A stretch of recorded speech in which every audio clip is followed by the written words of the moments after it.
নমস্কার। বাংলা সেরা গল্পে সবাইকে জানাই স্বাগত। শুরু করছি আজকের গল্প। আজ পড়ে শোনাব সাহিত্যিক জলধর সেনের লেখা গল্প প্রায়শ্চিত্ত। তাহলে শুরু করি। গল্পের নাম প্রায়শ্চিত্ত। আইন ক্লাসের পড়া শেষ করিয়া বেলা 11টার সময় অক্ষয় তাহার মির্জাপুর স্ট্রিটের মেসে আসিয়া দেখিল তাহার টেবিলের উপর একখানি ডাকের চিঠি রহিয়াছে। খামের উপর তাহারই গ্রামের পোস্ট অফিসের ছাপ মারা, কিন্তু হাতের লেখাটা তাহার সম্পূর্ণ অপরিচিত। বাড়ির চিঠি, অথচ লেখা অপরিচিত হাতের। অক্ষয়ের মনে ভয়ের সঞ্চার হইল। 2 মাস পূর্বেই টেলিগ্রাম পাইয়া তাড়াতাড়ি বাড়িতে যাইয়াও সে তাহার মাতাকে জীবিতা দেখিতে পায় নাই। মায়ের মৃতদেহ পুত্রের অগ্নি সংস্কারের অপেক্ষা করিয়াছিল। আবার আজ এ কি? অক্ষয় কম্পিত হস্তে পত্রখানি খুলিয়া পড়িতে আরম্ভ করিল। একটু পড়িয়াই অক্ষয়ের মুখ লজ্জায়, ঘৃণায় ও ক্রোধে যেন কেমন হইয়া গেল। সে পত্রখানি টেবিলের উপর রাখিয়া মাথায় হাত দিয়া বসিয়া পড়িল। মিনিট 2-3 স্থিরভাবে বসিয়া থাকিয়া সে পুনরায় পত্রখানি তুলিয়া লইল। পত্রখানিতে অল্প কয়েকটি কথাই লিখিত ছিল। যিনি পত্র লিখিয়াছেন তিনি নাম প্রকাশ করেন নাই। লিখিয়াছেন কোনো আত্মীয়। অনেকক্ষণ ধরিয়া দেখিয়াও অক্ষয় হাতের লেখা চিনিতে পারিল না। তাহার পর সে পকেট হইতে বাক্সের চাবি বাহির করিয়া পত্রখানি রাখিবার জন্য বাক্স খুলিল এবং বাক্স বোঝাই কাপড় চোপড় তুলিয়া তাহার নিচে পত্রখানি রাখিয়া দিয়া বাক্স বন্ধ করিল এবং তৎক্ষণাৎ ছাত্রাবাস হইতে বাহির হইয়া গেল। হ্যারিসন রোডের ডাকঘরে উপস্থিত হইয়া অক্ষয় বাড়িতে পিতার নিকট টেলিগ্রাম করিল যে সে বিশেষ কারণে অপরাহ্ন 1টার লোকাল ট্রেনেই বাড়ি যাইতেছে। স্টেশনে যেন পালকি বেহারা উপস্থিত থাকে। অক্ষয়ের যে গ্রামে বাড়ি তাহার নাম, ঠিক নামটা না হয় নাই বলিলাম, এই ধরিয়া লউন সে গ্রামের নাম রহিমপুর। ইস্ট ইন্ডিয়া রেলের শক্তিগড় স্টেশন হইতে এই গ্রাম 3 মাইল দূরে। অক্ষয়ের পিতা শ্রীযুক্ত রামকমল ঘোষ বর্ধমান রাজের একজন বড় পত্তনিদার। অবস্থা খুব ভালো। সন্তানের মধ্যে ওই একই ছেলে অক্ষয় কুমার। অক্ষয় MA পাশ করিয়া BL পড়িতেছে। বড় মানুষের MA পাশ একমাত্র পুত্র, কিন্তু এখনও বিবাহ হয় নাই। লেখাপড়া একরকম শেষ না হইলে অক্ষয় বিবাহ করিবে না, ইহাই তাহার প্রতিজ্ঞা। পিতামাতা, আত্মীয় স্বজন কেহই সে প্রতিজ্ঞা ভাঙিতে পারেন নাই। মায়ের অদৃষ্টে পুত্রবধূর মুখদর্শন ছিল না, তিনি স্বর্গে চলিয়া গেলেন। অক্ষয় কলিকাতার মেসে থাকিয়া আইন পড়িয়া জ্ঞান সঞ্চয় করে, আর তাহার পিতা দেশে বসিয়া আইন বিরুদ্ধ কাজ করিয়া অর্থ ও অধর্ম সঞ্চয় করেন। পুত্র পিতার অন্যায় অত্যাচারের কথা শুনিয়া নীরবে অশ্রু বিসর্জন করে, আর পিতা সেই একমাত্র পুত্রের ভবিষ্যৎ সুখের জন্য প্রজা পীড়ন করিয়া কোম্পানির কাগজে লোহার সিন্ধুক পূর্ণ করেন। অন্দরমহলে ছেলে মায়ের কাছে কাঁদিত, মা ছেলের কাছে কাঁদিত, কিন্তু কর্তাকে কোনো কথা বলিতে কাহারও সাহসে কুলাইত না। রামকমল ঘোষ তেমন বাপের বেটাই নন যে স্ত্রীপুত্রের কথা শুনিয়া জমিদারি চালান। 2 মাস পূর্বে মাতা স্বর্গে গেলেন, ছেলের কাঁদিবার স্থানও থাকিল না। মাতার শ্রাদ্ধাদির পর অক্ষয় যখন কলিকাতায় আসে, তখন সে মনে মনে স্থির করিয়া আসিয়াছিল যে শীঘ্র আর বাড়ি যাইবে না। কিন্তু এই বেনামি চিঠি পাইয়া সে বাড়ি যাইতে প্রস্তুত হইল। চিঠিতে কি লেখা ছিল তাহা যখন সে কাহাকেও বলিল না, তখন গল্পলেখক সর্বজ্ঞ হইলেও সে কথা পাঠকগণের গোচর করা সঙ্গত মনে করিতেছেন না। শক্তিগড় স্টেশনে নামিয়া অক্ষয় দেখিল বাড়ি হইতে পালকি বেহারা আসিয়াছে। সঙ্গে আসিয়াছে বাড়ির বৃদ্ধ ভৃত্য কালিদাস। কালিদাস অক্ষয়কে জিজ্ঞাসা করিল, দাদাভাই, হঠাৎ এলে যে, শরীর ভালো আছে তো? অক্ষয় শুষ্ক কণ্ঠে কহিল, শরীর ভালো আছে কালিদা, মনটা কেমন খারাপ ঠেকল, তাই একবার তোমাদের দেখতে এলাম। কালিদাস অনেক কালের চাকর, অক্ষয়কে কোলে পিঠে করিয়া মানুষ করিয়াছে। অক্ষয়কে সে ভালো রূপেই চেনে। সে বলিল, না দাদা ভাই, তোমার শরীর মন দুই খারাপ হয়েছে। বুড়োর কাছে গোপন করো না। তা এখন থাক, চলো বাড়ি যাই, তারপর সব শুনব। এই বলিয়া অক্ষয়ের সঙ্গে সঙ্গে সে স্টেশনের বাহিরে আসিল। তখন সন্ধ্যা হইয়াছে। বেহারারা লণ্ঠন জ্বালাইয়া লইল। একজন বলিল, কালিদা, তুমি একটা লণ্ঠন নিয়ে পিছনে এসো, আমরা একটা আলো নিয়ে চলে যাই। কালিদাস বলিল, আমাকে আর ফেলে যেতে পারবি নে, তোরা যত দৌড়েই যাস না কেন, কালিদাস তোদের সঙ্গে চলতে পারবে। কালিদাস পালকির সঙ্গে সঙ্গেই চলিল। পালকি যখন গ্রাম পার হইয়া মাঠের মধ্যে পড়িল, তখন কালিদাস গলা ছাড়িয়া গান ধরিল। আমার মন কেন উদাসী হতে চায়, ওগো দরদি গো। কালিদাসের এই করুণ সুর অক্ষয়ের হৃদয় স্পর্শ করিল। তাহার মনও যে আজ সত্য সত্যই উদাসী হইতে চাহিতেছিল। কালিদাস কি তাহার মনের বেদনা বুঝিতে পারিয়াই এমন করুণ সুরে ওই গানটি গাহিতেছে? কালিদাস গাইল, সে যে এমন করে দেয় গো মন্ত্রণা, ও সে উড়ায়ে দেয় প্রাণের পাখি, মানা মানে না। সে যে উড়ে যায় বিমানেরই পথে, শীতল বাতাস লাগে গায়ে। অক্ষয় পালকির মধ্যে শয়ন করিয়া অতৃপ্ত হৃদয়ে কালিদাসের গান শুনিতেছিল। তাহার প্রাণ পাখি আজ শীতল বাতাসের জন্যই ব্যাকুল হইয়াছিল। কিন্তু সে শীতল বাতাস তো সে বাড়ি যাইয়া পাইবে না।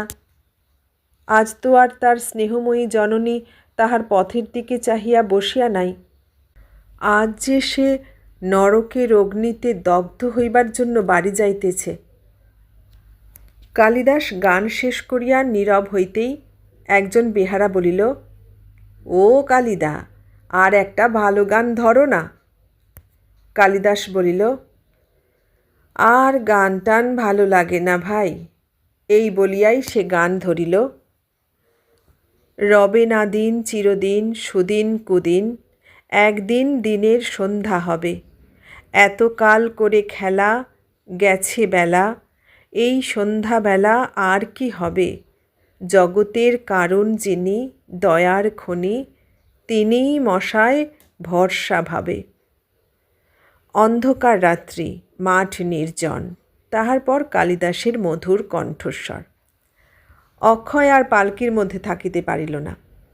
তাহার প্রাণের মধ্যে কেবলই ধ্বনিত হইতে লাগিল, ওরে একদিন দিনের সন্ধ্যা হবে। সে তখন বেহারাদিগকে পালকি থামাইতে বলিল।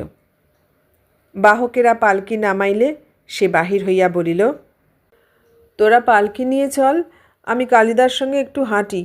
ওই তো গ্রাম দেখা যাচ্ছে, আমি এ পথটুকু হেঁটেই যেতে পারব। কালিদাস আপত্তি করল। বাহকেরা বলিল, কর্তা শুনলে রাগ করবেন। অক্ষয় সে কথার কর্ণপাত করিল না। বাহকেরা পালকি লইয়া অগ্রসর হইল। তখন কালিদাস বলিল, দাদা ভাই, এখন বলো তো, তুমি পড়া কামাই করে কেন হঠাৎ বাড়ি এলে? নিশ্চয়ই তোমার মনে কিছু আছে। অক্ষয় বলিল, কালিদা, তোমার কাছে গোপন করব না, আমি বাবার একটা ব্যবস্থা করবার জন্য এসেছি। বাবার ব্যবস্থা? তুমি কি পাগল হয়েছ দাদা ভাই? না কালিদা, আমি পাগল হইনি এখনো, কিন্তু হবারও দেরি নেই। কেন, কি হয়েছে? আমাকে খুলেই বলো না ভাই। অক্ষয় বলিল, কালিদা, সে কথা বলতেও আমার কষ্ট হচ্ছে। তুমি কি বাবাকে জানো না যে আমার মুখ দিয়ে পিতৃনিন্দা শুনবে? কালিদাস বলিল, তাহলে কথাটা তোমার কাছেও গিয়েছে? কে তোমাকে এসব কথা লিখেছে? কে লিখেছে তা জানি নে, সে নাম প্রকাশ করে নাই। কি লজ্জা, কি ঘৃণার কথা কালিদা! কি আমার দূরদৃষ্ট! ছেলেকে বাপে শাসন করে এই তো এতদিন জানতাম, আমার অদৃষ্টে তার উল্টো হলো। কালিদাস বলিল, তা কি করবে মনে করেছ? কর্তাকে তো জানো, আর তুমি কী বা বলবে তাকে? বলতেই বা পারবে কেন? না দাদা ভাই, ওসব ব্যাপারের মধ্যে তোমার গিয়ে কাজ নেই। যার যা ইচ্ছে হচ্ছে সে তাই করুক। তুমি কালই কলকাতায় ফিরে যাও। যেদিন মা লক্ষ্মী আমাদের ছেড়ে গিয়েছেন সেই দিনই। আর সেই দিনই বা কেন? আমি অনেক আগে থেকেই সব জানি। অক্ষয় বলিল, সে কি আর আমি জানতাম না কালিদা? কিন্তু মায়ের ভয়ে, তাঁরই অনুরোধে আমি চুপ করেছিলাম। আর বাড়ির মধ্যে যা হচ্ছিল তা হচ্ছিল, এখন যে বাহিরে গেল, ছি ছি কালিদা, আমার যে মরতে ইচ্ছা করে। কালিদা বলিল, তা তুমি যে বাড়ি এলে কি মতলব করে এসেছো বলো দেখি? জানো তো কর্তার মেজাজ। সব জানি কালিদা, কিন্তু আমার প্রতিজ্ঞা এই যে হয় বাবাকে কাশি যেতে হবে, আর না হয়তো আমার সঙ্গে চিরদিনের মতো সম্বন্ধ ত্যাগ করতে হবে। এই দুইয়ের এক আমি করে যাবই। এই সময় তাহারা বাড়িতে আসিয়া উপস্থিত হইল। কালিদাস অক্ষয়কে বলিল, দেখো দাদা ভাই, আমার সঙ্গে পরামর্শ না করিয়া হঠাৎ কোনো কাজ করিও না। জানো তো তোমার বাবাকে, সাবধান। অক্ষয় কোনো কথা না বলিয়া বাড়িতে প্রবেশ করিল। কর্তা রামকমল ঘোষ মহাশয় পুত্রের প্রতীক্ষায় বৈঠকখানার বারান্দায় বসিয়াছিলেন। অক্ষয় বারান্দায় উঠিয়া তাহাকে প্রণাম করিলে তিনি কহিলেন, তোমার কলেজ কি এরই মধ্যে বন্ধ হলো অক্ষয়? অক্ষয় বলিল, না, কলেজ বন্ধ হয় নাই। মনটা ভালো ছিল না, তাই একবার বাড়িতে এলাম। তাই এসেছ, বেশ করেছ। তবে কলেজ কামাই করাটা বোধহয় ভালো নয়, পড়াশোনার বোধহয় তাতে ক্ষতি হয়। তা হোক, যখন এসেছ তখন। আজ হলো বৃহস্পতিবার, কাল পরশু দুটো দিন থেকে রবিবার বোধহয় কলকাতায় গেলেই ভালো হয়। অক্ষয়, যে আজ্ঞা বলিয়া বাড়ির মধ্যে চলিয়া গেল। সারা রাত্রি অক্ষয় কত কথা ভাবিল। সে মনে মনে যে পন্থা স্থির করিয়া আসিয়াছিল, বাড়ি আসিয়া ভাবিয়া দেখিল তাহার কোনোটাই অবলম্বন করা তাহার পক্ষে সম্ভবপরও নহে, কর্তব্যও নহে। কিন্তু সে যে এ অবস্থায় কি করিতে পারে, পিতাকে কুপথ হইতে ফিরাইবার জন্য কি করা যাইতে পারে, তাহা সে মোটেই ভাবিয়া পাইল না। শুধু নিজের উপরই তাহার ধিক্কার জন্মিতে লাগিল, আর মনে হইতে লাগিল তাহার সেই স্নেহময়ী সাক্ষাৎ দেবীরূপিণী জননীর কথা। আজ তাহার মা বাঁচিয়া থাকিলে তাহার কাছে সে মনের বেদনা জানাইতে পারিত। এখন তাহার একমাত্র পরামর্শদাতা বৃদ্ধ ভৃত্য কালিদাস, তাহার পরম শহীদ কালিদা। প্রাতঃকালে উঠিয়া অক্ষয়ের গৃহে মন টিকিল না। ইতিপূর্বে বাড়ি আসিয়া সে প্রায় গ্রামের কোথাও যাইত না। আজ তাহার কাছে বাড়িতে বসিয়া থাকা ভালো লাগিল না। সে রাস্তায় বাহির হইল। অল্প দূর যাওয়ার পর সে দেখিল যে অলক্ষিতভাবে সে পীতাম্বর ভট্টাচার্যের বাড়ির সম্মুখেই আসিয়া উপস্থিত হইয়াছে। ভট্টাচার্য মহাশয় তখন পূজার ফুল তুলিবার জন্য সাজি হস্তে বহির্বাটির প্রাঙ্গণে দাঁড়াইয়া আছেন। অক্ষয় তাড়াতাড়ি বাড়ির সম্মুখ হইতে চলিয়া যাইবার চেষ্টা করিল, কিন্তু সে ভট্টাচার্য মহাশয়ের দৃষ্টি অতিক্রম করিতে পারিল না। তিনি বলিয়া উঠিলেন, এই যে অক্ষয়, কবে বাড়ি এলে বাবা? শরীর ভালো আছে তো? অক্ষয় তখন কি করে, ভট্টাচার্য মহাশয়ের প্রাঙ্গণে উপস্থিত হইয়া তাহার পদধূলি গ্রহণ করিয়া বলিল, আগে কাল এসেছি। হঠাৎ কি মনে করে বাড়ি এলে বাবা? অক্ষয় বলিল, এমনি 2-1 দিন ঘুরে যাবার জন্য এসেছি, রবিবারেই আবার কলিকাতায় ফিরে যাব।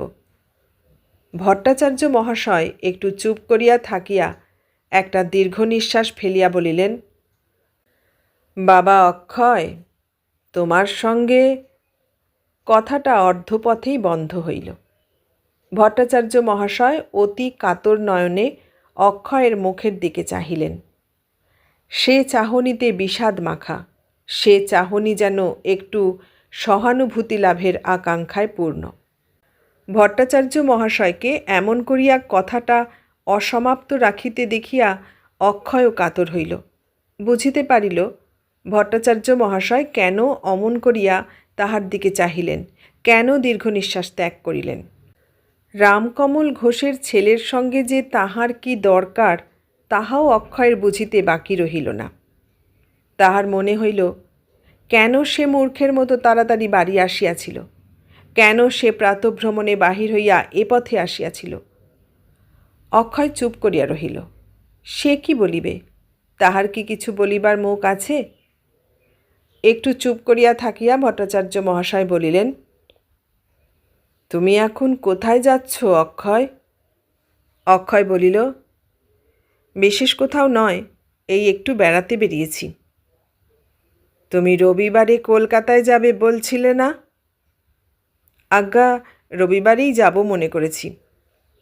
ভট্টাচার্য মহাশয় আবার একটু চুপ করিয়া থাকিয়া থামিয়া থামিয়া বলিলেন, তা দেখো, এই যাবার আগে। না, আর কাজ নেই, তুমি এখন যাও বাবা, আমারও বেলা হলো। মা জগদম্বা। অক্ষয় এইবার আর চুপ করিয়া থাকিতে পারিল না। অতি সংকোচের সহিত বলিল, যাবার আগে কি আপনার সঙ্গে একবার দেখা করবার কথা বলছেন? ভট্টাচার্য মহাশয় বলিলেন, হ্যাঁ। না, তার কাজ নেই। ভট্টাচার্য মহাশয়ের মলিন মুখ ও তাহার ব্যাকুলতা দেখিয়া অক্ষয়ের বুক ফাটিয়া যাইতে লাগিল। সে বলিয়া উঠিল, আপনাকে আর কিছু বলতে হবে না, আমি সব জানি। আমি।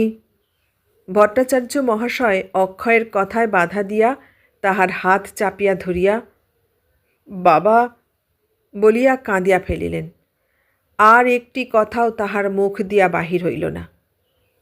অক্ষয় তখন বলিল, সেসব কথা আর আপনার বলে কাজ নেই। এখন বলুন তো, এর উপায় কি? আমি তারই জন্যই বাড়ি এসেছি। ভট্টাচার্য মহাশয় কাঁদিতে কাঁদিতে বলিলেন, আমি গরিব ব্রাহ্মণ, তোমরা বড় মানুষ, আমি কি বলিব? কথাটা তো আর গোপন নাই। আমি যে আর মুখ দেখাতে পারি নে বাবা। উপায়ের কথা বলছো? একমাত্র উপায় আছে, নিজের হাতে মেয়েটার মুখে বিষ তুলে দেওয়া, তাছাড়া আর কোনো পথ নেই। তারপর সেই পাপের প্রায়শ্চিত্ত করবার জন্য আমার আর ব্রাহ্মণীর আত্মহত্যা। বাবা, এ সংসারে ওই বিধবা মেয়েটির মুখ চেয়েই আমরা বেঁচেছিলাম, শেষে কিনা এই হলো। ব্রাহ্মণের মেয়ে, কি বলবো বাবা? তোমরা গ্রামের জমিদার, তোমরা গরিবের ধর্ম রক্ষা করবে না তোমরাই এমন কাজ করলে? অভিশাপ দেব না বাবা, কিন্তু বলতে পারো কি পাপে আমার এই শাস্তি? অক্ষয় বলিল, তা বলতে পারিনি, কিন্তু আপনারা উচিত প্রতিকার করলেন না কেন? ভট্টাচার্য মহাশয় বলিলেন, বাবা, তাতে কি হতো? তাতে কি আমার এই জাতি নাশের প্রতিকার হতো? অপমান যে আরও বেড়ে যেত। না বাবা, সে দুর্মতি আমার হয় নাই। অক্ষয় বলিল, বেশ, আমি কি করতে পারি তাই বলুন। আমি প্রতিজ্ঞা করছি, আমি তাই করব। এদেশে আর আমি মুখ দেখাবো না। বিষয় সম্পত্তি কিছু আমি চাই না। আপনার জন্য কি করতে পারি তাই বলুন। সেই কাজ শেষ করে আমি জন্মের মতো গ্রাম ছেড়ে চলে যাব। ভট্টাচার্য মহাশয় কাতর কণ্ঠে বলিলেন, তোমার অপরাধ কি বাবা? তুমি যে সোনার চাঁদ ছেলে। তুমি আমাদের জন্য তোমার পিতা, তোমার জন্মদাতাকে অপমান করো না। না বাবা, এমন কাজও করো না।